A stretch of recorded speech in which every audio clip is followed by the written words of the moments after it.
এক গ্রামে ছিল এক গরিব কৃষক, নাম তার রহিমুল্লাহ। সে প্রতিদিন ভোরে মাঠে যেত, মাটি চাষ করত, আর আলু ধান ফলিয়ে কোনো মতে জীবন চালাত। রহিমুল্লাহ ছিল খুব সৎ আর পরিশ্রমী।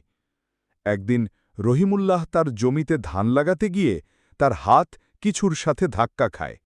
মাটি খুঁড়তেই দেখে একটা পুরনো বাক্স।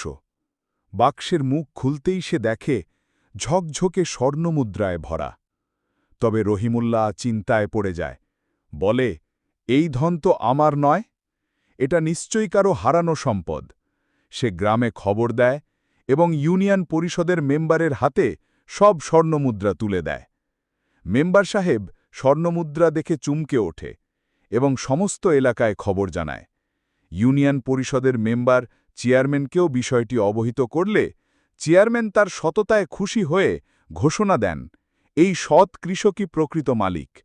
এত সততা দেখে আমি তাকে পুরস্কার দিচ্ছি। ইউনিয়ন পরিষদের চেয়ারম্যান নিজ হাতে সেই স্বর্ণমুদ্রা লিখিত করে দিয়ে বলেন, তোমার সততার আলো চারিদিকে ছড়িয়ে পড়ুক।